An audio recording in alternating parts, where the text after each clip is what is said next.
하나님의 말씀은 역대상 4장 9절 10절입니다. 역대상 4장 9절 10절 말씀, 우리 다 같이 봉독하겠습니다.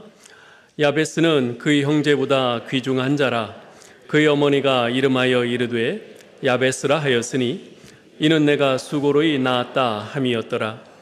야베스가 이스라엘 하나님께 아뢰어 이르되 주께서 내게 복을 주시려거든 나의 지역을 넓히시고 주의 손으로 나를 도우사 나로 환난을 벗어나 내게 근심이 없게 하옵소서 하였더니 하나님이 그가 구하는 것을 허락하셨더라. 아멘.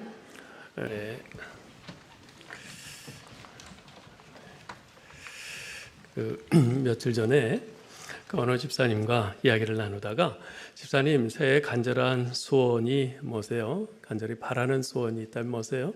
물어봤어요. 그랬더니 집사님 답변이 한 해 동안 몸 건강하고 결심한 일들을 끝까지 잘 실천했으면 좋겠습니다. 그러시더라고요. 올해 참 어려운 일을 많이 겪은 분이기에 새해에는 정말 바라는 대로 몸 건강하고 목표한 일들을 끝까지 잘 이루어가기를 간절히 기도했습니다. 여러분, 새해가 되면 모든 사람들이 새해의 소망을 품죠. 우리 그리스도인들은 새해의 소원을 하나님께 기도의 제목으로 올려드립니다. 왜냐하면 잠언 16장 9절에서 말씀하듯이 사람이 마음으로 자기의 길을 계획할지라도 그 걸음을 인도하시는 분은 여호와 하나님이심을 믿기에 아무리 우리가 멋진 용꿈을 꾼다 해도 하나님께서 도와주지 않으시면 그 꿈은 개꿈으로 끝나고 말 것이기 때문입니다.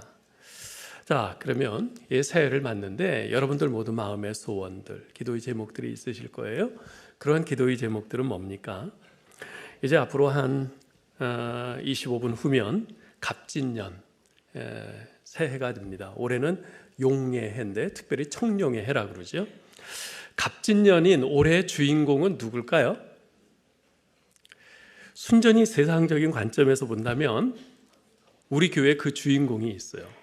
새해 주인공 누군지 아세요? 김광순 권사님이에요. 김광순 권사님 어디 계세요? 네, 저기 성가대 맨 앞줄에 계신데 왜 그런지 아세요? 왜 권사님이 올해 주인공인지 아세요? 제가 새벽마다 교적을 보면서 기도를 하는데요, 며칠 전 우연히 김광순 권사님의 교적을 보게 되었는데 생일이 2월 29일인 거예요. 2월 29일은 4년에 한 번씩 윤년에만 있는 날이잖아요. 권사님 생일 맞습니까? 지난 3년 동안 생일 못 차려 잡수셨죠? 네. 이 올해가 바로 윤년이거든요. 드디어 4년 만에 생일상을 받게 됐어요. 그러니 주인공 아니에요? 우리 한번 박수 한번 하죠. 아유, 축하합니다. 네? 네. 남들은 매년 받는 생일상을 4년마다 한 번 만에 받게 되셨어요. 모르긴 몰라도 4년 만에 돌아온 생일이니 남편 되시는 우리 양치욱 집사님과 두 자녀들이 단단히 생일상과 선물을 준비하셔야 할 것 같습니다. 네, 그렇게 하시기 바랍니다. 자, 지금은 이제 세상적인 관점에서 말씀드린 거고요. 자, 그렇다면 성경적으로 볼 때 올해의 주인공은 누굴까요? 올해가 용의 해니까 용띠인 사람들이 주인공일까요? 아니면 우리 김광순 권사님처럼 4년 만에 생일을 맞는 사람이 주인공일까요? 그렇지 않습니다. 성경적으로 본다면 우리가 좀 전에 살펴본 잠언 16장 9절의 말씀처럼 새해 주인이 하나님이심을 온전히 인정하면서 하나님 앞에 겸손히 기도의 무릎을 꿇고 한 걸음 한 걸음 순종의 발걸음을 옮겨가는 사람, 그 사람이 바로 새해의 주인공인 줄 믿습니다. 자, 그래서 이 시간에는 새해의 기도라는 제목으로 새해를 맞는 우리의 마음가짐을 좀 나누고자 합니다. 오늘 본문은 흔히 야베스의 기도라는 제목으로 잘 알려져 있는 말씀인데요, 공교롭게도 엊그제 금요일 일빛 기도회 때 김지선 전사님이 이 본문으로 설교를 잘 해주셔서 제가 살짝 고민이 됐어요. 전사님이 이틀 전에 설교를 했는데 이틀 만에 내가 다시 이 본문으로 설교를 하는 것이 괜찮나 하는 고민이었습니다. 하지만 올해 송금영신 예배의 설교 본문으로 이미 오래전에 이제 정해놓고 준비해 왔기 때문에 그냥 하기로 했어요. 비록 같은 본문이지만 설교자가 다르고 또 설교 내용의 결이 다르기 때문에 오히려 성도님들에게는 이 본문을 통해서 좀 더 풍성하게 이 본문을 이해하고 은혜 받을 수 있는 기회가 되리라 생각하기 때문입니다. 자, 오늘 본문에 보시면 야베스라는 사람에게 초점이 맞춰져 있습니다. 여러분, 이 야베스라는 사람에 대해서 아십니까? 아마 들어보신 분들도 꽤 있으실 텐데, 근데 상당히 낯선 사람이에요. 왜냐하면 성경 그 어느 곳에도 이 사람에 대한 기록이 자세하게 나와 있지 않기 때문에 그렇습니다. 성경 전체를 보아도 오늘 본문에 기록된 것이 전부입니다. 근데 참 흥미로운 것이 있는데요. 사실 역대상 1장에서 9장까지는 아담으로부터 시작해서 이스라엘 12지파에 속한 후손들에 이르기까지의 족보가 쭉 기록되어 있습니다. 여기에는 수많은 수백 수천 명의 이름이 등장하는데요. 그들의 생애나 발자취에 대해서 일일이 다 기록할 수 없기 때문에 그저 간단히 이름만 언급하고 지나갑니다. 그것은 이스라엘의 위대한 왕인 다윗 같은 사람에 대해서도 마찬가지예요. 그냥 이름 좀 언급하고 그가 어디 살았다, 그 정도만 언급하고 지나가요. 그런데 유독 야베스에 대해서만큼은 예외입니다. 야베스에 대해서만큼은 무려 2절이나 아주 길게 설명을 하고 있어요. 왜 그렇게 한 것일까요? 여러분, 이 역대기는요, 바벨론 포로 후기에 쓰여진 책입니다. 포로 이후에 쓰여진 책이에요. 즉 바벨론 포로에서 돌아와 황폐화된 조국의 현실을 보면서 좌절과 절망할 수밖에 없는 이스라엘 백성들에게 여호와 하나님을 향한 굳건한 믿음으로 하나님으로 말미암는 소망을 굳게 붙잡을 수 있도록 하기 위해서 주신 책이 역대기인 거죠. 이런 역대기의 배경을 생각해 볼 때 어째서 야베스라는 한 사람에 대해서 무려 2절이나 길게 할애하면서 상세히 설명하고 있는지 이해가 됩니다. 즉 본문의 야베스는요, 단지 불행한 환경 속에서도 하나님을 의지하여 인생 역전을 이루어낸 한 개인으로서의 야베스일 뿐만 아니라 더 나아가 바벨론 포로에서 돌아와 비참한 조국의 현실 상황에서 좌절과 절망에 빠져 있지만 여호와 하나님을 의지하여 소망을 회복하고 다시 일어설 이스라엘 백성들을 야베스라는 사람에 투영하고 있는 것입니다. 자, 그러면 다시 본문으로 돌아와서 생각을 해보죠. 본문에서는 야베스의 일생을 단 2절로 요약해서 기록하고 있는데요. 모르긴 몰라도 성경 기자는 이 2구절 속에 가장 중요하다고 판단된 내용을 담으려고 애를 썼을 겁니다. 자, 그러면 그 중요한 게 뭘까요? 9절에 보면 야베스는 그의 형제보다 귀중한 자라고 기록하고 있어요. 즉 야베스는 그의 많은 형제들 가운데서 가장 출세한 사람, 그러면서도 가장 존경받는 인물이 되었다는 겁니다. 자, 그러면 도대체 야베스가 무슨 일을 하고 어떤 위대한 업적을 남겼기에 그 형제들보다 존귀한 자라는 평가를 받았을까요? 본문을 보면 우리는 당연히 이러한 궁금증을 갖게 됩니다. 자, 그러나 본문은요, 야베스가 어떤 훌륭한 일을 했는지에 대해서는 전혀 언급하고 있지 않습니다. 대신 야베스라는 그 이름에 얽힌 가슴 아픈 한 사연을 소개하고 있어요. 9절을 다시 읽어볼까요? 야베스는 그 형제보다 귀중한 자라. 그의 어머니가 이름하여 이르되 야베스라 하였으니 이는 내가 수고로이 낳았다 함이었더라. 여기서 주목할 것은 그의 이름을 어머니가 지어주었다는 것입니다. 야베스라는 그의 이름을 지어준 것은 그의 할아버지도 그의 아버지도 아닌 그를 낳은 그의 어머니였어요. 요즘에는 어머니들도 자녀들의 이름을 많이 지어주죠. 그렇지만 옛날에는 우리나라만 하더라도 할아버지 아니면 아버지가 지어주는 것이 일반적이었어요. 그것은 이스라엘도 마찬가지입니다. 자, 그런데 야베스는 그의 어머니가 이름을 지어주었어요. 이 사실이 의미하는 바가 뭘까요? 그것은 그의 할아버지나 아버지가 살아계시지 않았다는 것을 의미합니다. 오늘 본문은 야베스의 아버지에 대해서 전혀 언급하고 있지 않습니다. 야베스가 태어났을 때 그의 어머니 외에는 아무도 등장하지 않아요. 그래서 성경학자들은 야베스는 아버지가 세상을 떠난 다음에 태어난 유복자일 거라고 그렇게 추측을 합니다. 그래서 그의 어머니가 그에게 야베스라는 이름을 지어주었다는 거죠. 자, 그런데 이 야베스라는 이름에는 특별한 뜻이 있습니다. 내가 수고로이 낳았다. 내가 고통 중에 낳았다는 뜻입니다. 현대인의 성경과 표준 세번역에서는 고통이라고 그렇게 번역을 하고 있어요. 우리식으로 하면 김고통, 이고난, 박고생 뭐 이런 이름인 거죠. 이게 얼마나 안 좋은 이름입니까? 세상에 이렇게 이름을 짓는 사람이 어디 있겠어요? 사람들이 이름을 지을 때는요, 그냥 짓는 법이 없습니다. 신중하게 뜻을 생각해서 짓고 가급적이면 좋은 뜻을 담아서 짓습니다. 더구나 이스라엘 민족은 셈족 아니겠어요? 이 셈족의 이 셈이라는 말은 이름이라는 뜻이에요. 셈은 이름이라는 뜻이에요. 그만큼 이 셈족 이스라엘 백성들은 이름을 굉장히 중요하게 생각하는 그런 민족이었던 거죠. 그래서 아이가 태어나면 정말 심사숙고해서 평생 복받고 부귀영화를 누리면서 살라고 그렇게 이름을 짓습니다. 저희가 이제 아들이 하나 있는데요. 이름이 예람이에요. 예람. 아이를 낳기 전에 아이 이름을 지을 때 뭘로 지을까? 집사람하고 많이 상의를 했는데 예수님의 사람이 되라. 그런 의미에서 예람이라고 이렇게 지었습니다. 예수님의 사람은 어떻게 살아야 하는가? 이 아이가 어떻게 살았으면 좋을까 하는 부모된 우리의 소원과 바람이 그 이름 속에 담겨 있는 거죠. 요즘에는 아이를 낳다가 죽는 사람이 드뭅니다만 의료시설이 전무했던 그 옛날에는 아이를 낳다가 죽는 사람이 참 많았습니다. 그래서 옛날 어머니들은요, 출산하러 방에 들어가면서 디딤돌에 놓인 그 자기 신발을 다시 한번 더 뒤돌아보고 돌아갔다고 합니다. 들어갔다고 그래요. 살아서 나올지 죽어서 나올지 모르니까. 그 시대의 출산은 그렇게 어려운 것이었습니다. 자, 그러나 아무리 고통 중에 낳았다 해도 세상의 모든 어머니들이 자기 자식의 이름을 야베스, 고난, 고통, 고생 이렇게 짓지는 않습니다.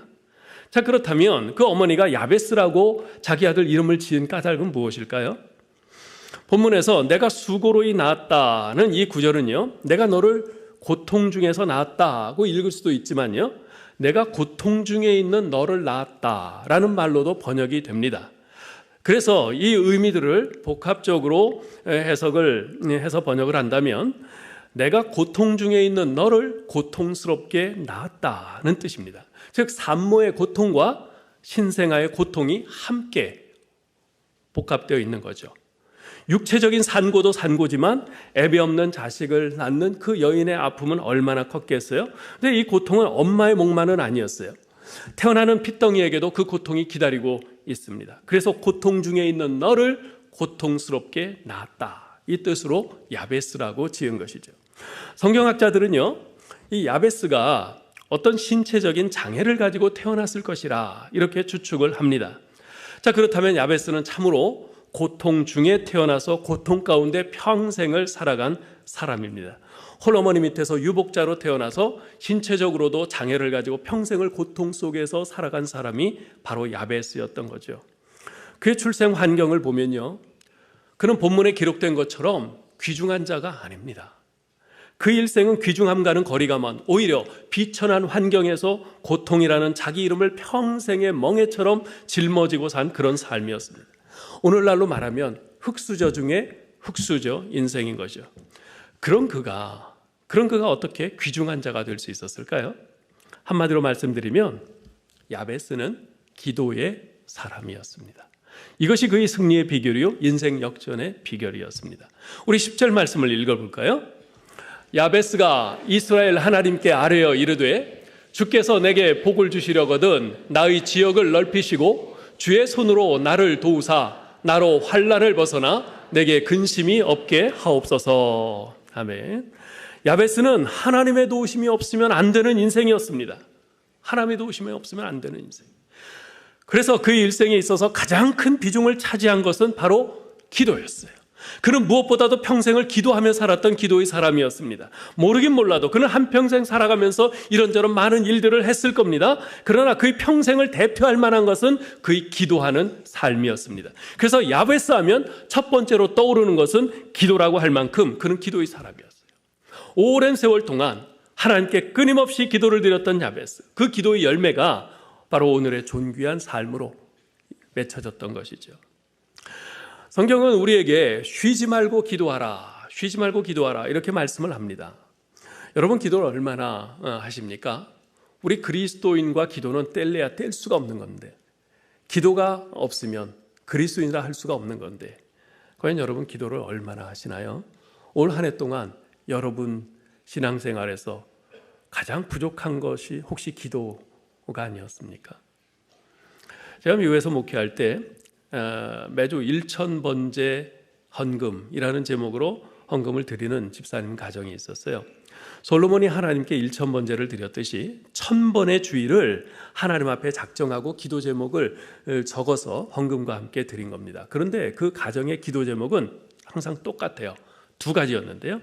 첫째, 세 자녀의 건강과 지혜를 책임지시며 평생의 좋은 만남과 예비되어진 배우자들을 허락하옵소서. 온 가족 한 사람 한 사람이 흔들리지 않는 믿음으로 주께서 맡겨주신 사명을 감당하게 하소서. 매주 똑같은 기도 제목으로 그렇게 1000번째 헌금을 해요. 제가 이번에 다시 계산을 쭉 해봤어요. 계산을 해보니까 앞으로 약 1년만 더하면 1000번째 헌금이 끝나겠더라고요. 이미 아이들은 장성해서 모두 대학에 들어갔고요. 큰아이는 결혼할 나이가 되었습니다.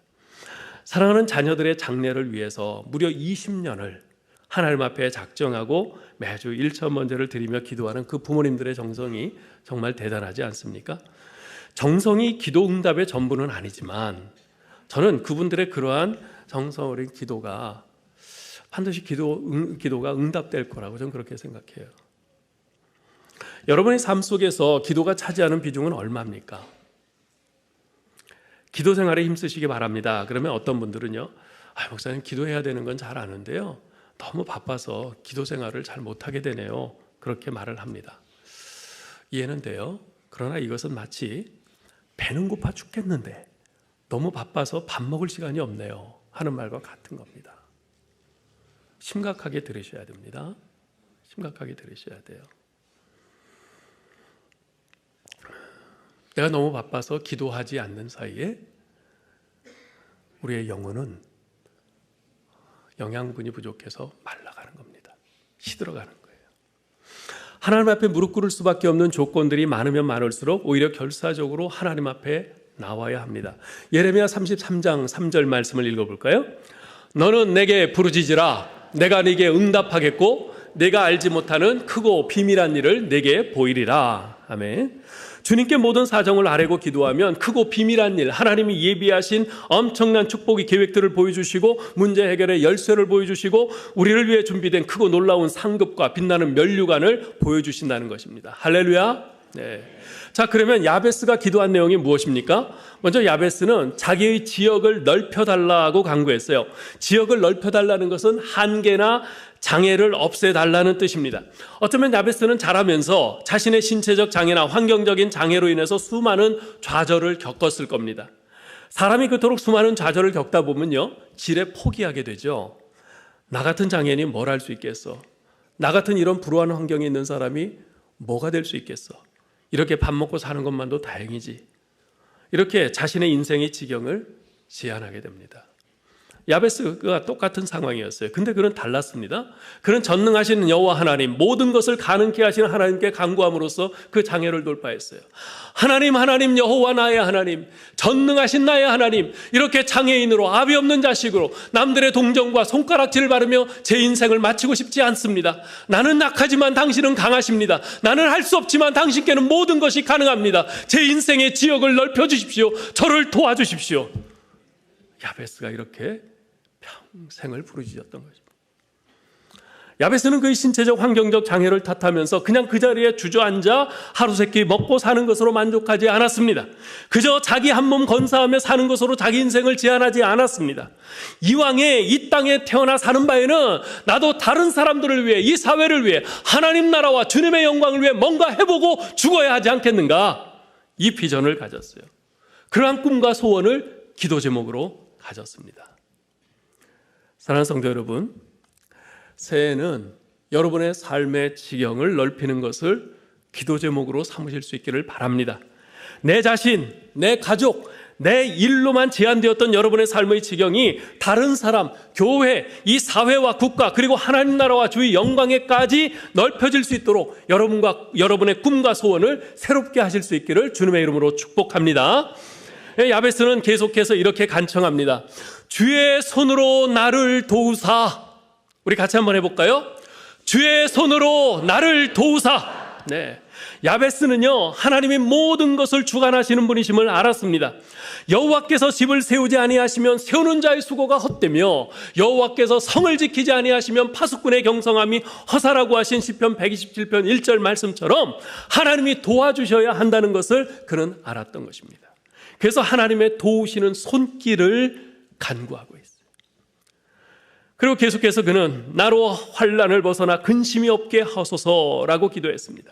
이것은 그의 삶에 얼마나 걱정거리가 많고 염려거리가 많고 얼마나 어려운 일들이 많았는지를 암시하는 대목입니다.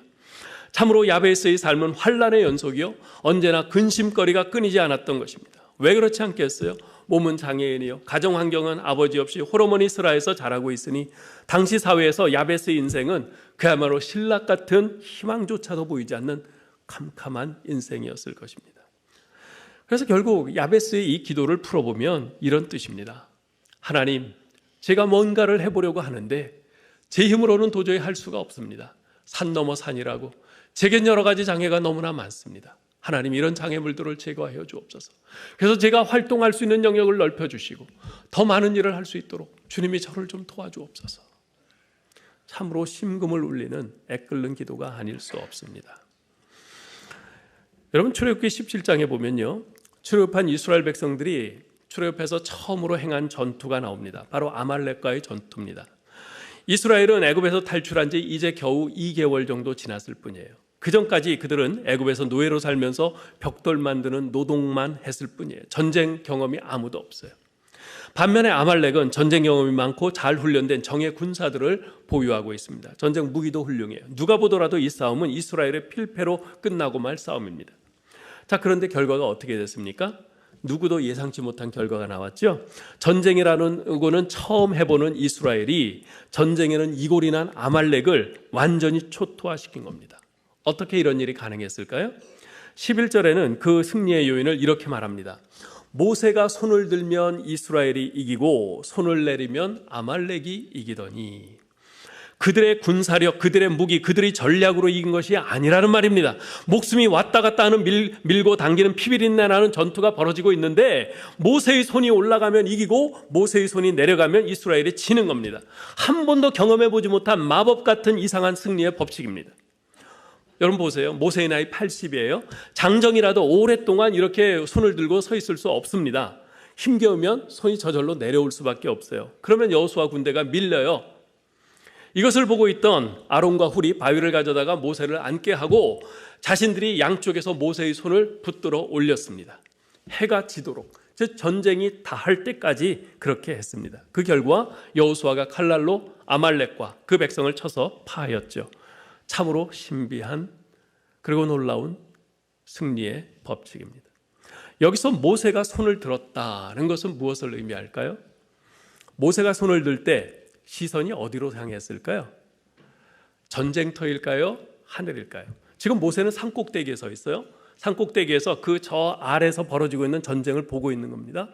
자, 그런데 손을 들었어요. 손을 이렇게 들고선 아래로 이렇게 보면서 이게 자연스럽습니까? 아니면 손을 들고 이렇게 보는 게 자연스럽습니까? 하늘을 보는 게 자연스럽죠. 그죠? 그 다음에 모세는 지금 전쟁의 승패에 따라 출애굽한 자기 백성들이 죽느냐 사느냐가 결정되는 그 전쟁터를 바라보는 것이 아니라 아무것도 없는 빈 하늘, 허공을 쳐다보고 있는 셈입니다. 아니, 사실은 허공을 쳐다보고 있는 것이 아니라 하늘에 계신 하나님을 바라보는 것이죠. 급한 것은 저 아래 전쟁터지만 그러나 하나님을 바라봅니다. 하나님을 향해 손을 들고 있는 것입니다. 사실 손을 드는 것은요, 유대인들이 기도할 때 주로 사용하는 자세입니다. 손을 든다는 것은요, 항복을 의미합니다. 민족의 운명이 달려있는 절박한 순간에 모세는 자신들의 힘으로는 안 된다는 것을 절실히 깨닫고 오직 하나님밖에는 이 전쟁을 이기게 하실 분이 없다는 것을 고백하며 하나님께 항복하고 있는 겁니다. 여기서 우리는 하나님께 기도한다는 것이 무엇을 의미하는 것인지 알 수 있습니다. 하나님, 제 힘으로는 안 됩니다. 저는 할 수 없습니다. 도와주세요. 당신께서 도와주시지 않으면 저는 끝입니다. 당신께 항복합니다. 제발 도와주세요. 여러분, 우리 인생은 영적 전쟁터입니다.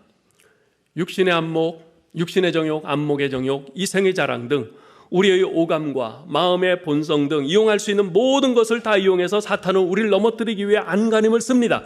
그런데 사탄은요, 우리의 약점을 속속들이 너무나도 잘 알고 있기 때문에 우리 자신의 힘과 지혜와 능력으로 우리가 사탄과 맞서기란 너무나도 역부족입니다. 나 자신의 힘으로는 절대 사탄과 맞설 수 없습니다. 자, 그러면 이대로 무너져야 하는 겁니까? 아닙니다. 인생의 전쟁은요, 기도로 이길 수 있습니다. 기도로 이길 수 있습니다. 아무도 보는 이 없는 것 같은 골방의 기도가 피 흘리는 삶의 현장에서의 승리를 가져온다는 말입니다. 기도는요, 인간의 무능을 하나님의 전능에 연결시킵니다. 기도는 우리를 자연의 영역에서 초자연의 영역으로 옮겨줍니다. 세상을 살아가는 데 있어서 하나님을 믿는 사람과 안 믿는 사람들의 가장 확실한 차이점 가운데 하나는 바로 기도입니다. 세상에는 하나님께 기도하지 않고 자기 힘만 믿고 살아가는 사람들이 있고요, 반대로 늘 기도하며 하나님의 힘을 의지하여 살아가는 사람들이 있습니다. 자기 힘만으로 사는 사람들은 자기 수준만큼 삽니다. 그러나 기도하는 사람은 하나님의 수준으로 쭉쭉 올라갑니다. 수영을 잘하면요, 한강을 헤엄쳐 건널 수 있습니다. 그죠? 그러나 태평양은 아무리 수영 잘해도 절대 못 건넙니다. 태평양을 건너려면 배가 있어야 합니다. 마찬가지로 작은 문제는 내 노력으로 어떻게든 해결할 수 있습니다. 그러나 인생의 결정적인 문제는 하나님께 엎혀야 합니다. 기도는 하나님께 항복하고 엎히는 겁니다. 하나님께 내 운명을 맡기는 겁니다. 시시각각 하늘의 핫라인에 접속해서 하늘의 능력을 다운로드 받는 것입니다. 온 우주의 창조주이신 전능하신 하나님께서는 그 능력을 믿는 자녀들에게도 얼마든지 공급해 주시기를 원하십니다. 그래서 이사야서 40장 28절로 31절에서 이런 귀한 말씀을 우리에게 주시죠. 같이 읽어볼까요? 너는 알지 못하였느냐? 듣지 못하였느냐?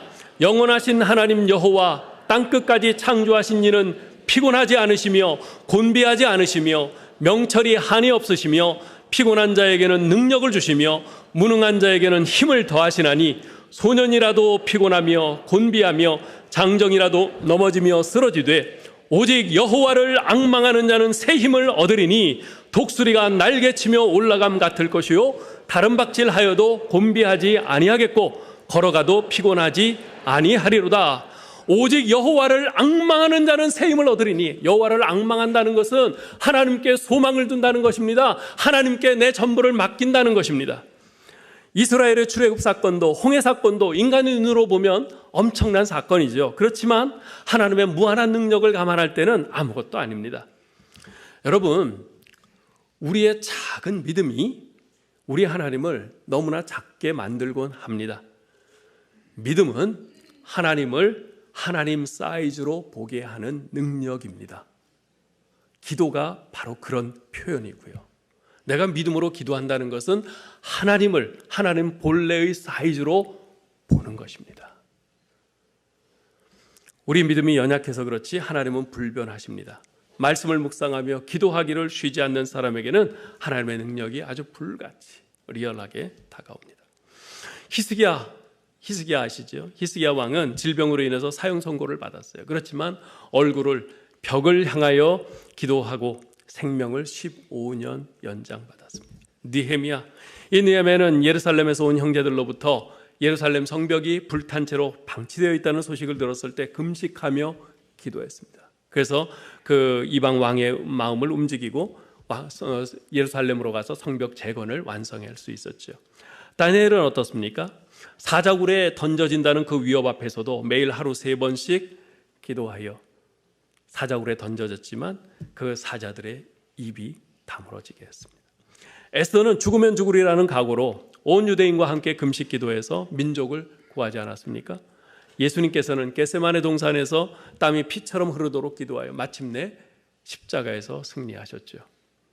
어거스틴의 어머니 모니카의 기도는 방탕한 그 자식 어거스틴을 돌아오게 했습니다. 그들은 모두 주의 손으로 나를 도우사 라고 기도했고 응답을 받은 것입니다. 여러분 혹시 지금 자신의 한계에 직면해 있지 않습니까? 올 한 해 어떻게든 버텨보려고 했는데 너무나 안 좋은 이 경제 상황 속에서 좌절되고 낭망되고 낙심되고 이젠 어떡하나 그렇게 지내오지 않았습니까? 그러면서 난 교회도 다니고 예수님도 믿는데 왜 이렇게 일이 안 풀리나? 우리 가정은 왜 이러나? 그러면서 힘을 잃고 손을 놓고 있지 않습니까? 오늘 말씀을 들으면서 이 야베스라는 사람을 보니 꼭 나를 보는 것 같네 하면서 속으로 눈물을 흘리고 있지 않습니까?